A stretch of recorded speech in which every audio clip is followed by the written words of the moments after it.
제가 여러분 축복하고 말씀을 선포하겠습니다. 여러분 행복하십시오. 성령 충만하십시오. 아멘. 함께 읽은 말씀은 예수님과 제자들의 대화입니다. 예수님께서 제자들과 나누신 이야기입니다. 그 주제가 무엇인가? 십자가와 부활입니다. 예수님께서 십자가 사건과 부활 사건에 대해서 말씀하시는 내용이 오늘 읽은 말씀입니다. 여러분, 성경 읽어보면 참 신기한 사실이 한 가지 있습니다. 그 뭐냐면 예수님께서는 기적을 일으킬 때에 내가 이런 기적을 일으키겠다고 미리 말씀하신 적이 한 번도 없습니다. 정말 깜짝 놀랄 만한 기적임에도 불구하고 그 기적을 일으키기 전에 내가 며칠 후에 혹은 조금 있다가 이런 기적을 일으키겠다고 미리 말씀하신 적이 한 번도 없습니다. 더군다나 지난주에 우리가 말씀을 들었지만 산 위에서 아주 영광스럽게 변화되는 기가 막힌 사건이 있기 전에 이런 사건이 있으리라고 구체적으로 말씀하지는 않았어요. 영광을 보리라 라고 말씀하셨죠. 그런데 유독 세 가지 사건에 대해서는 미리 말씀하셨어요. 첫째는 십자가, 두 번째는 부활, 세 번째는 재림, 다시 오심. 오늘 말씀은 십자가 사건과 부활 사건에 대해서 미리 말씀하시는 겁니다. 여러분, 십자가와 부활은 예수 사건의 핵심입니다. 우리 믿음의 신앙의 핵심 내용이에요. 그리고 우리가 계속해서 돌아갈 신앙의 기초, 인생의 기초, 우리 삶의 기초가 바로 십자가와 부활입니다. 오늘 말씀이 선포될 때 다시 한번 십자가 앞에, 주님의 부활 앞에 서게 되는 놀라운 역사가 있기를 주의 이름으로 선포합니다. 먼저 읽은 말씀을 묵상해 보기를 원합니다. 9절을 보십시오. 9절 말씀 함께 읽겠습니다. 9절 시작. 그들이 산에서 내려올 때에 예수께서 경고하시되 인자가 죽은 자 가운데서 살아날 때까지는 본 것을 아무에게도 이르지 말라 하시니, 제자들이 산에서 내려오고 있습니다. 여러분, 산 위에서 무슨 일이 있었나요? 엄청난 사건이 있었죠. 예수님의 얼굴이 해처럼 빛났습니다. 그리고 옷이 하얗고 깨끗하게 변했습니다. 그리고 하늘에서 소리가 들렸습니다. 여러분, 제자들의 마음이 어땠을까요? 한창 들떠 있었을 것입니다. 인생에 한번 볼까 말까한 광경을 보았거든요. 마음이 들떠 있었겠죠. 이때에 예수님께서 찬물을 끼얹는 것 같은 아주 엄중한 경고의 말씀을 하십니다. 본 것을 아무에게도 이르지 말라. 본 것을 아무에게도 이르지 말라. 여러분, 이거 정말 지키기 힘든 말씀입니다. 이거요, 너 아프리카 선교사 가라, 이 말씀보다 지키기 힘든 말씀이에요. 제자들이 얼마나 말하고 싶었겠어요. 얼마나 입이 근질근질했겠어요. 기가 막힌 광경 보았잖아요. 아마 이 말씀은 이민사회에서 가장 지키기 힘들 거예요. 기가 막힌 광경을 본 사람들에게 말하지 말라 할 때 이 얼마나 입이 근질근질했겠어요. 절대로 말하지 말라는 겁니다. 절대로 말하지 말라는 거예요. 아무에게도, 누구에게도. 언제까지 말하지 말라는 겁니까? 인자가 죽은 자 가운데서 살아날 때까지. 무슨 말씀입니까? 꼭 있어야 할 중요한 사건 두 가지가 있기 전에는 함부로 말하지 말라. 그 사건이 십자가 사건이요, 부활 사건입니다. 십자가, 예수님께서 죽임을 당하는 사건. 부활, 예수님께서 3일 만에 살아난 사건. 그 사건은 반드시 일어나야 한다는 주님의 말씀입니다. 무슨 뜻입니까? 십자가 사건, 부활 사건 없으면 기적도 아무 소용이 없다는 겁니다. 십자가 사건, 부활 사건이 없으면 사람이 놀랄 만한 영광스러운 사건도 그거 다 아무것도 아니라는 겁니다. 주께서 말씀하시는 거예요. 가장 중요한 십자가 사건과 부활 사건이 있기 전에는 입을 다물어라 라고 말씀하시죠. 그만큼 십자가 사건과 부활 사건이 중요하다는 겁니다. 근데 제자들이요, 고민이 생겼어요.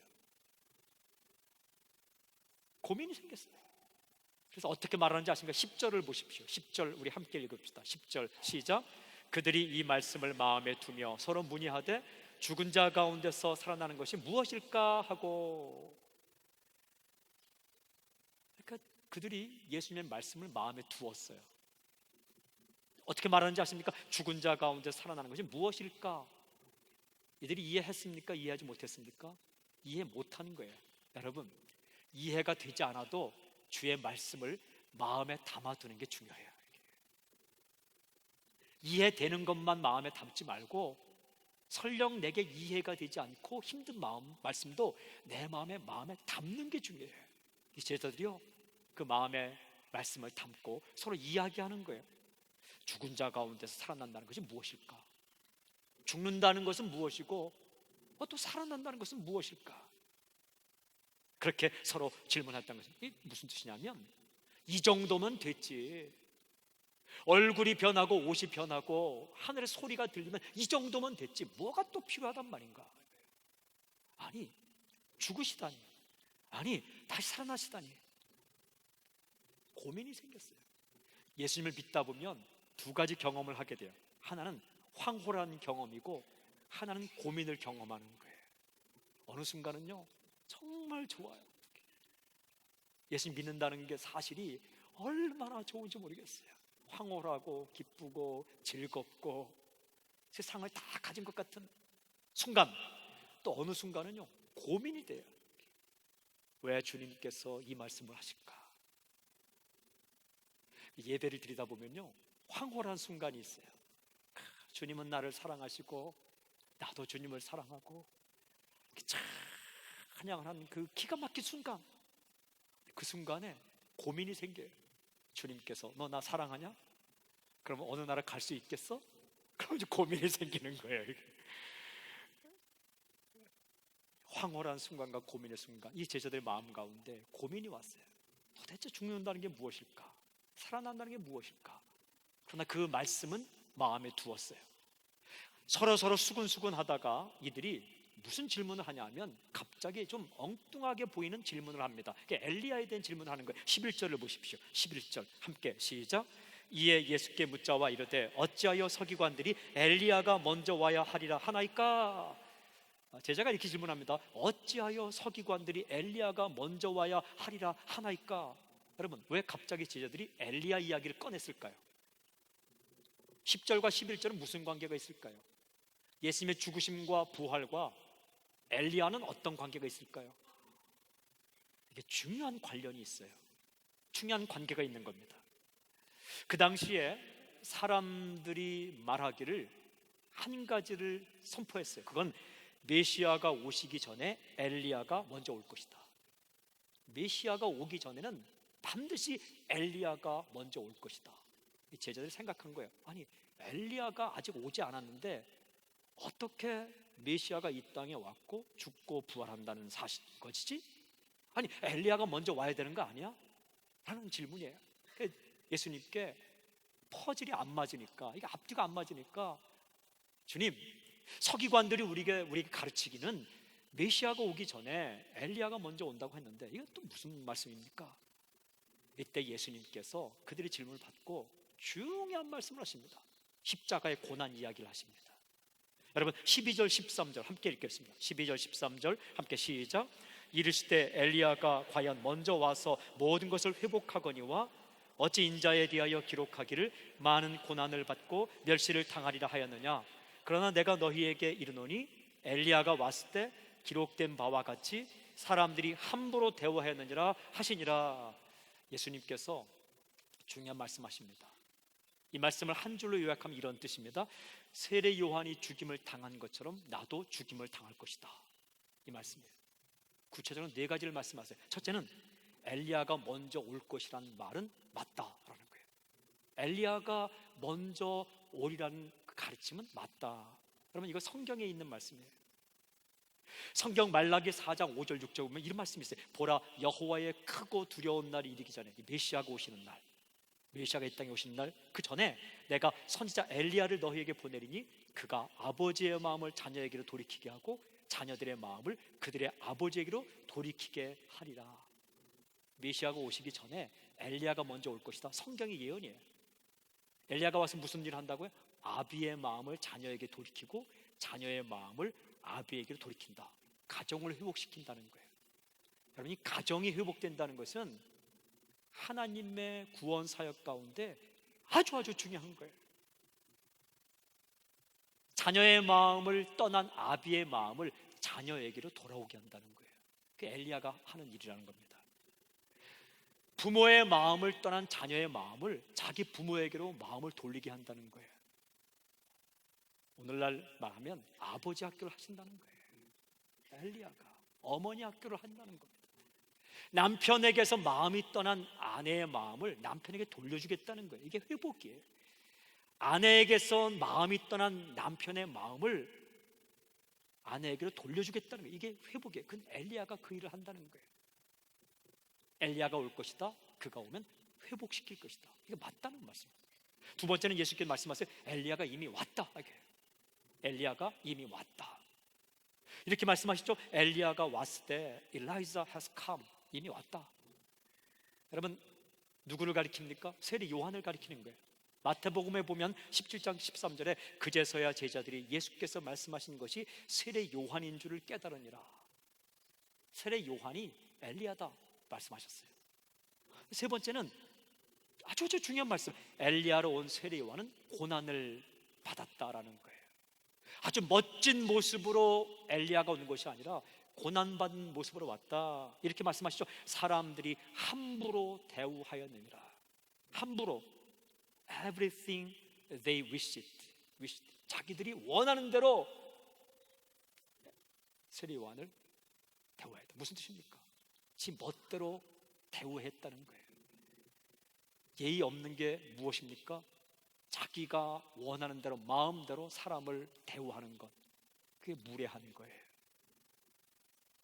엘리야로 온 세례 요한을 사람들이 어떻게 했다고요? 함부로 자기 멋대로 자기들이 하고 싶은 대로 세례 요한을 대우했다. 그래 어떻게 했어요? 죽였어요.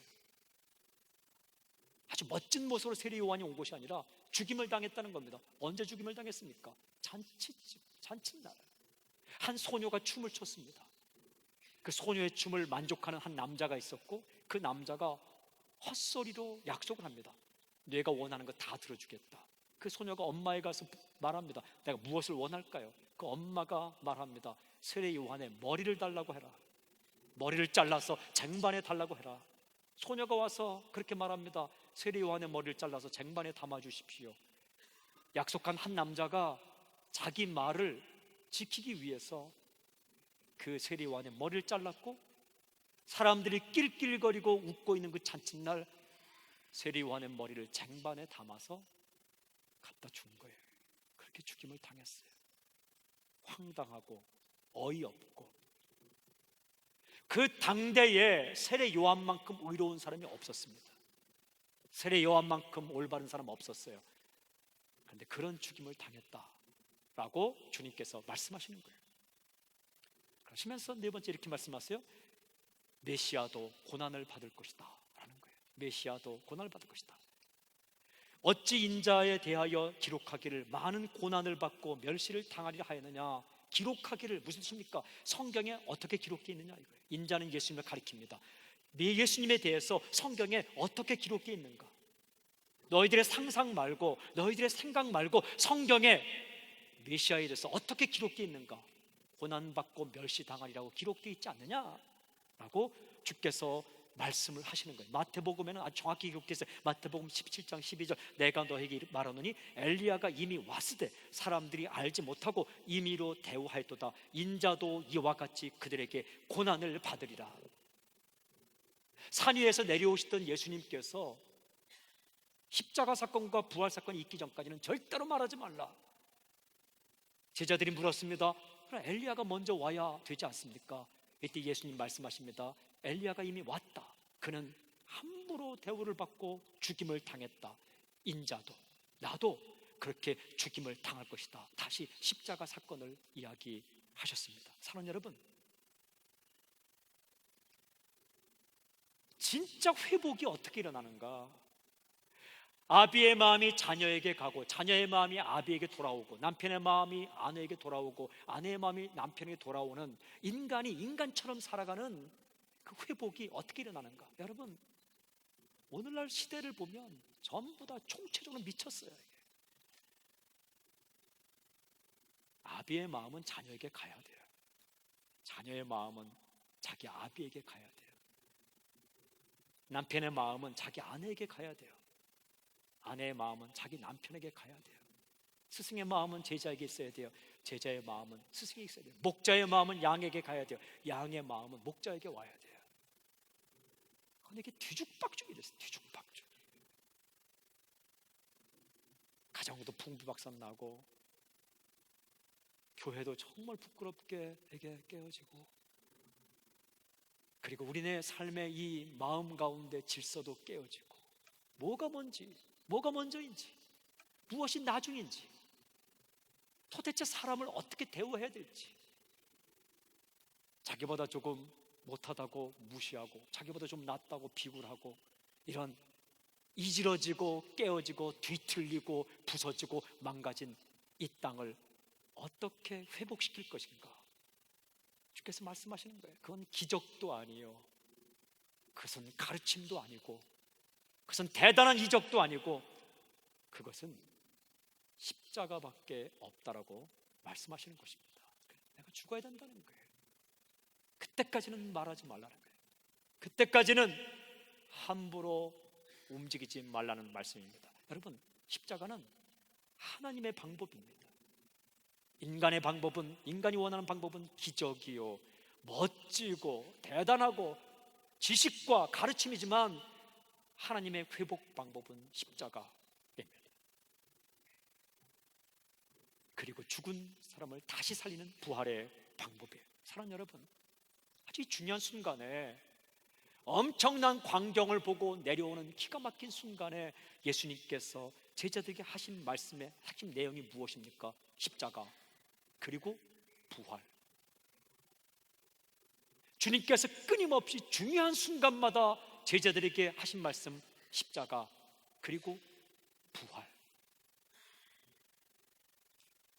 그리고 자신의 말씀대로 십자가에 죽으셨습니다. 그리고 자신의 말씀대로 3일 만에 살아나셨습니다. 사랑하는 여러분, 주께서 그렇게 중요한 순간에 말씀하신 십자가와 부활이 우리에게 오늘 주시는 말씀, 중요한 질문이 한 가지 있어요. 여러분, 우리 어떻게 살아야 하겠습니까? 이 메시지를 받으면서 이 십자가 사건과 부활 사건에 대해서 이렇게 중요한 이 사건과 이 주의 말씀을 받으면서 우리 어떻게 살아야 되겠습니까? 저는 세 가지를 선포합니다. 첫째는 예수님을 믿으십시오. 십자가와 부활의 사건이 나의 사건이 될 것입니다. 이렇게 교회에 나와서 예배드리는 것 중요합니다. 그러나 오늘 선포하고 제가 선포합니다. 예수님을 믿으십시오. 예수님을 믿을 때에 그 주님의 십자가 사건이 나의 사건이 되고, 그 부활 사건이 나의 부활 사건이 되는 거예요. 여러분, 예수님이 죽임을 당했습니다. 십자가에서 죽으셨습니다. 왜? 사람을 살리기 위해서. 누구를 살리기 위해서? 당신을 살리기 위해서 죽으신 거예요. 이사야 53장 5절에 보면, 그가 찔림은 우리의 허물 때문이요, 그가 상함은 우리의 죄악 때문이라. 그가 징계를 받음으로 우리는 평화를 누리고, 그가 채찍에 맞음으로 우리는 나음을 받았도다. 그가 찔림은 우리의 허물 때문이요. 우리의 허물이 있어요. 여러분, 허물 없는 사람 없습니다. 허물 없는 사람 없어요. 그가 상함은 우리의 죄악 때문이라. 죄 안 짓는 사람이 누가 있습니까? 죄 안 짓는 사람이 누가 있습니까? 실수하는 사람이 누가 있습니까? 그거요, 그냥 내버려두면 죽습니다. 망합니다. 사람에게는 조금 속일 수 있겠지만 하나님 앞에서는 속일 수 없습니다. 다 있어요. 다. 인생을 살 때 너무 눈을 치켜뜨고 살지 마십시오. 다 죄짓고, 다 허물 많고, 다 실수투성이고, 이거 어떻게 해요? 그가 찔렸다는 거예요. 그가 상함을 받았다는 거예요. 그가 징계를 받았다는 겁니다. 그리고 그분이 채찍에 맞았다는 겁니다. 대신 여러분, 이 성경을 읽어보면 사람들이 예수님을 함부로 대했습니다. 함부로. 사람이 정말 참기 힘든 게, 함부로 대하는 사람 만나면 정말 참기 힘듭니다. 성경을 다시 읽어보니까 사람들이 예수님의 침을 뱉었어요. 이렇게 그리고 뺨을 때렸습니다. 조롱을 했습니다. 채찍으로 내리쳤습니다. 그리고 죽일 때에 흉악한 강도들 틈새에 예수님을 세웠습니다. 무슨 뜻입니까? 너도 똑같은 부류다라는 거예요. 너도 똑같은 강도만큼 똑같다는 거예요. 그리고요, 겉옷을 벗겨서 네 쪽으로 나눠 가졌습니다. 네 등분. 로마 군사들은 네 명이 한 조니까. 그리고 속옷은요, 그냥 제비 뽑아 주사위 던져서 한 사람이 가졌습니다. 다 벗겼습니다. 다 벗겼어요. 그리고 재판 절차를 거치지 않고, 그리고 하루새에 그냥 죽여버렸습니다. 여러분, 한번 물어봅시다. 예수님께서 뭘 그리 잘못했습니까? 예수님이 뭘 그리 잘못했어요? 배고픈 사람 먹여준 것밖에 더 있습니까? 아픈 사람 고쳐주고, 울고 있는 사람 눈물 닦아준 것밖에 더 있습니까? 여러분, 예수님께서 누구를 한번 때렸습니까? 거짓말 한번 시켰습니까? 못된 행동 한번 했습니까? 한 번도 한 적이 없어요. 우리는 다 그렇게 허물 많고, 죄짓고, 마음으로 죄짓고, 입술로 죄짓고, 행동으로 죄짓고, 다 그런 똑같은 무리지만, 여러분 한번 물어봅시다. 예수님이 누구 한번 욕했습니까? 누구 한번 거칠게 대했습니까? 예수님이 뭐 잘못했습니까? 배고프면 먹여주고, 아이들 오면 안아주고, 그리고 사랑하고, 그리고 용서해주고, 용납해주고, 사람들이 그를 함부로 죽였습니다. 그것도 어머니가 보는 앞에서 죽였습니다. 이게 인간이에요. 주님의 어머니가 보는 앞에서 그 아들을 죽였습니다. 이게 당신이에요. 세상의 주인인데, 주인이 이 땅에 왔는데 마치 새들어 사는 사람이 주인을 죽인 것처럼 사람들이 그를 죽였습니다. 여러분, 예수님은 창조자이십니다. 예수님은 이 땅의 주인이세요. 예수님은 이 하늘과 땅의 주인이신데, 그 주인이 이 땅에 왔을 때 사람들이 그를 죽였다라고 기록하고 있어요. 왜 그런 수모를 당하셨습니까? 사람을 살리기 위해서. 죄 지은 사람이 죄 지은 사람을 대신해 죽는다고 용서받지 못합니다. 죄 없는 분만이 죄인들을 위해 대신 죽어야만 용서가 되는 거예요. 그게 십자가예요. 여러분, 예수님의 십자가가, 또 그분이 살아난 부활 사건이 나와 어떻게 연관이 될까요? 한 번도 만나본 적 없는데, 2000년이라는 간격이 있는데, 시간의 간격, 유대 땅과 이 땅의 간격이 있는데, 공간의 간격이 있는데, 어떻게 예수님의 십자가 사건이 나의 사건이 되고, 어떻게 부활 사건이 나의 사건이 될까요? 믿음이에요. 믿음. 하나님이 주신 단 한 가지 방법은 믿음이에요. 믿음. 내가 그 예수님을 믿을 때에 그 예수님이 나의 안으로 들어오고, 내가 예수님과 한 몸이 될 때, 하나가 될 때에 예수님이 나의 주님이 되고, 내가 예수님과 하나가 될 때 예수의 사건이 내 사건이 되는 거예요. 예수님의 십자가의 사건이 내 사건이 되는 거고, 예수님의 부활 사건이 내 사건이 되는 것입니다. 그러므로 사랑하는 여러분, 오늘 이 자리에 계시면 한 분도 빠짐없이 오늘 믿으시길 주님을 선포합니다.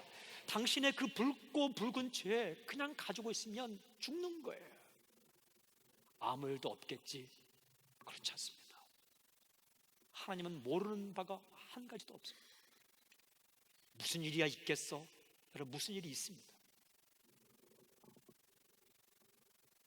믿음. 내가 예수 믿을 때에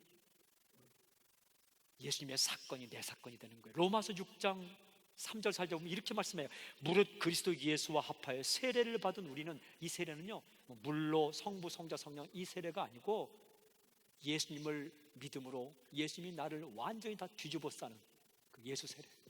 내가 예수 믿을 때에 예수님이 나를 완전히 뒤집어 싸고 내가 그 안으로 들어가는 것, 그 세례, 진짜 베프티즘. 바로 우리는 그의 죽으심과 합하여 세례를 받은 줄을 알지 못하느냐? 그러므로 우리가 그의 죽으심과 합하여 세례를 받음으로 그와 함께 장사되었나니, 우리가 예수 믿을 때에 그의 죽으심과 합해지기 때문에 우리도 십자가에서 장사된다는 거예요. 우리의 모든 죄가 다 죽는다는 거예요. 그리고 이는 아버지의 영광으로 말미암아 그리스도를 죽은 자 가운데서 살리심과 같이 우리로 또한 새 생명 가운데서 행하게 하려 하시니라. 그가 살아난 것처럼 똑같이 우리도 살아나서 새롭게 산다는 거예요. 당신이 믿을 때에 주님의 고난이 내 고난이 되고, 당신이 믿을 때에 주님의 부활이 내 부활이 된다는 거예요. 제가요, 이 말씀을 묵상하는데 하나님이 정말 환상처럼 분명한 그림으로 저에게 보여준 그 그림이 있어요. 뭐냐면요, 제가 이렇게 있는데 저를 바라보게 되었죠. 정말 성경 말씀대로 허물 있고, 그리고 죄 많고, 여러분 잘난 척할 게 없어요. 그렇게 서 있는데 하나님이 저를 이렇게 물끄러미 보시는데 제 앞에 누가 있는 거예요? 제 앞에 예수님이 딱, 누굴 향해서? 하나님을 향해서.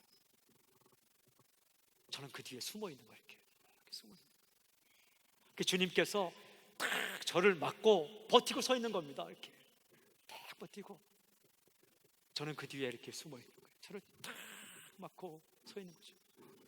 피 흘리며 내 모든 죄를, 내 모든 허물을, 내 모든 잘못된 것을 다 짊어지시고, 그리고 피 흘리면서 다 하나님을 향해서, 하나님이 이렇게 보시면서 어떻게? 용서. 무엇을 보고? 그 피를 보고. 그 피를 볼 때에, 주님의 피를 볼 때에 나의 모든 죄를 용서. 여러분, 예수 그리스도의 십자가의 피의 능력은 여러분의 모든 죄보다 더 큽니다. 더 넓어요. 어떤 인간의 죄보다, 모든 인류의 죄보다 그리스도의 십자가의 피의 공로와 능력이 더 큽니다. 하나님께서는 그 피를 보시고 용서하시는 거예요. 그러나 주님께서 우리를 가로막지 않으면 우리의 잘못 때문에 우리가 하나님께 죽임을 당하는 거예요. 그 십자가의 방울방 흘리는 그 십자가의 고난과 죽음이 나의 죽음이 되는 단 한 가지 방법은 믿음이에요. 그 주님을 내 안에 받아들이는 것. 그리고 그 순간, 주님이 들어온 순간 우리는 다시 살아나는 겁니다. 부활. 여러분, 언젠가 우리 다 죽습니다. 제가 분명한 예언 한 가지 합니다. 당신은 죽습니다. 언젠가 죽을 거예요. 그날이 올 겁니다. 그러나 다시 살아나는 거예요. 제가 이것도 묵상 가운데 부활을 묵상하는데 눈물도 없고 슬픔도 없고 애통도 없고 곡한 것도 없는, 다시는 이별이 없는 그 나라에서 다시 살아나는 거예요. 다시 살아나는 거예요. 그러면서 제 마음 가운데 오는 생각이 다 지나간다. 다 지나간다. 애걸복걸하고 짜증내고 막 고민하고 갈등하고 네가 그러니 내가 그러니 이것도 어느 순간 다 지나간다. 그리고 다시는 이별과 고통과 슬픔과 눈물과 애통과 병과 이런 부족함이 없는 오해와 그런 것들이 다 사라지는 그 나라에서 우리가 살게 될 것이다. 그것이 누구 때문에? 예수님 때문에. 어떻게? 내가 믿음으로 예수님 믿는 순간 내가 예수님과 합하여 세례받았기 때문에 그의 부활이 나의 부활이 되고 그가 살아난 것처럼 나도 살아날 것이다. 여러분, 이게 희망이에요. 소망이에요. 믿으세요. 보여주면 믿지, 보여주면 믿는 건 믿음이 아니에요. 그건 사실 확인이에요. 믿음이란 보이지 않아도 받아들이는 걸, 그걸 믿음이라 이야기해요. 보면서 받아들이는 건 그건 사실 확인이에요. 보이지 않아도 앞으로 내게 지금 일어나지 않았어도 여러분 약속을 받아들이는 게 믿음이에요. 누구든 주의 이름을 부르는 자는 구원을 얻을 것이다. 그 십자가의 피가 너의 죄를 용서할 것이다. 그리고 첫 열매로 살아나신 예수님처럼 너희도 죽음에서 다시 살아날 것이다. 눈물도 없고 슬픔도 없고 곡하는 것도 없고 애통하는 것도 없고 이별도 없고 병도 없고 그 나라에서 살게 될 것이다. 믿으십시오. 기회를 놓치지 마십시오. 이 자리에는 한 번도 빠짐없이 이 순간을 놓치지 마십시오. 당신이 지금 이 성전을 떠나 나가는 순간 무슨 일이 있을지 어떻게 알겠습니까? 장담 못합니다. 겁주는 거 아닙니다. 사실입니다. 1초 후의 일을 어떻게 장담하겠습니까? 5분 후의 일을 어떻게 장담해? 다음 기회가 당신에게 어디 있습니까? 다음이라는 것은 당신에게 있는 게 아니에요. 하나님께 있는 거예요. 하나님이 허락하야만 넥스트 다음이 있는 거예요. 내일의 권리가 당신에게 어디 있어요? 내일은 하나님이 주셔야 있는 거예요. 내일 하리라. 그거 당신에게 있는 거 아니에요. 하나님이 허락하야만. 그러므로 이 순간 믿으십시오. 두 번째는 십자가와 부활을 전하십시오. 세상을 향한 선포의 핵심은 십자가와 부활입니다. 여러분, 우리가 평생 전해야 될 복음의 내용이 십자가와 부활이에요. 기적 있을 수도 있고 없을 수도 있어요. 은사 있을 수도 있고 없을 수도 있어요. 방언 할 수도 있고 안 할 수도 있어요. 헌신 할 수도 있고 안 할 수도 있어요. 믿는 순간 죽는데 어떻게 헌신을 하겠습니까? 그러나 우리가 반드시 전해야 될 복음의 내용은 십자가와 부활이에요. 사도행전 다시 읽어봤어요. 여러분, 초대교회 성도들이요, 십자가 얘기, 부활 얘기하더라고요. 베드로 사도행전 5장 30절 31절, 너희가 나무에 달아 죽인 예수를 우리 조상이 하나님이 살리시고 이스라엘에게 회개함과 죄사함을 주시려고 그를 오른손으로 높이사 임금과 구주를 삼았느니라. 무슨 뜻입니까? 너희가 예수님을 십자가에 죽였지, 그가 살아났다. 그거 전하는 거예요. 그분이 우리의 주님이시다. 그 전하는 거예요. 사도 바울도 역시요, 십자가와 부활 얘기하더라고요. 고린도전서 15장 2절부터 4절, 너희가 만일 내가 전한 그 말을 굳게 지키고, 내가 전한 그 말 헛되이 믿지 아니하였으면 그로 말미암아 구원을 받으리라. 내가 전한 말을 헛되이 안 믿었으면 구원을 받으리라. 내가 받은 것, 내가 전한 것, 내가 받은 것을 먼저 너에게 전하였느니 이는 성경대로 그리스도께서 우리 죄를 위해 죽으시고 장사 지낸 바 되셨다가 성경대로 사흘 만에 다시 살아나사. 내가 받은 것도 십자가와 부활이고 내가 전한 것도 십자가와 부활이고, 무엇을 믿으면 이 십자가의 주님, 부활의 주님을 믿으면 구원을 받을 것이다. 그 얘기를 하는 거예요. 누구에게? 고린도 교회에게. 고린도 교회가 문제가 얼마나 많았습니까? 서로 싸우고 다투고, 개바파, 바울파, 그리스도파. 그들에게 이 말 저 말 하다가 마지막에 하는 중요한 얘기 뭔지 아십니까? 내가 전한 것은, 그것도 중요하지만 십자가, 부활. 내가 받은 것, 십자가, 부활. 뭘 믿으면? 십자가에 죽으신 예수 그리스도, 너의 죄를 위해 부활하신 예수 그리스도, 너를 살리기 위해 그 예수 믿으면 구원을 받으리라. 이 이야기를 하고 있는 겁니다. 다른 복음 없습니다. 딴 얘기 없습니다. 어떤 종교에 십자가가 있습니까? 불교? 이슬람교? 유교? 십자가 없습니다. The mediator, 중보자 없습니다. 자기가 해결하는 거예요. 어떤 종교에 부활이 있습니까?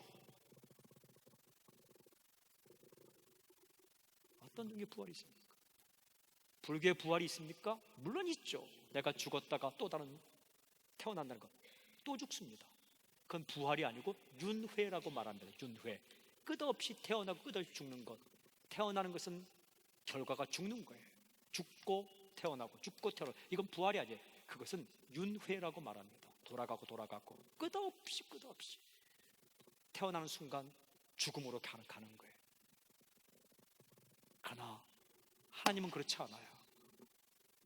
한 번 죽는 순간 다시 태어나고 영원히 사는 것, 이게 레저렉션, 이게 부활이에요. 이걸 전하는 거예요. 마지막 세 번째는, 여러분, 십자가와 부활 앞에 날마다 서십시오. 내가 돌아가야 할 신앙의 기초는 바로 십자가와 부활입니다.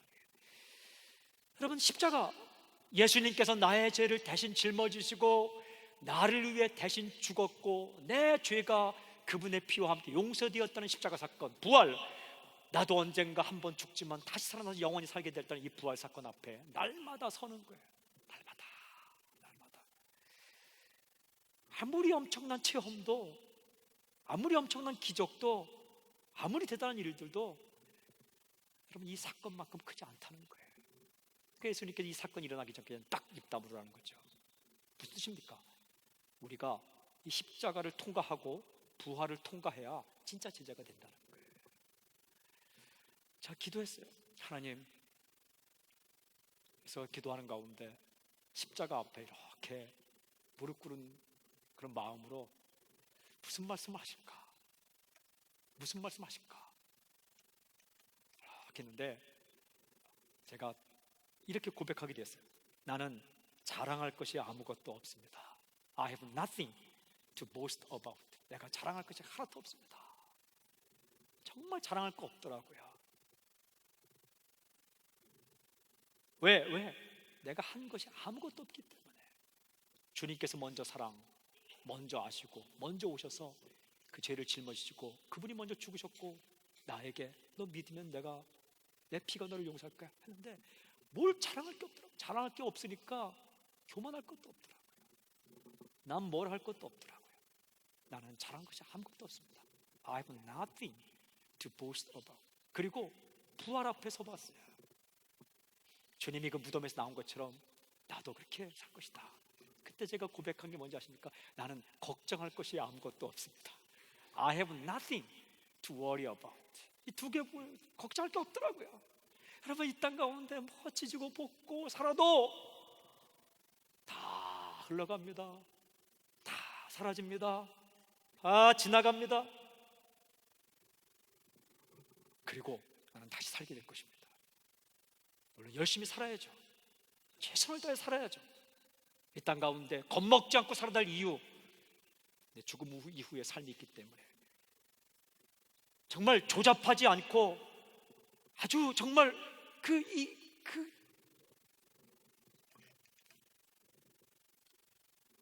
어쨌든 그렇게 살아갈 이유, 영원한 세계가 있기 때문에 여러분 걱정할 게 없는 거예요.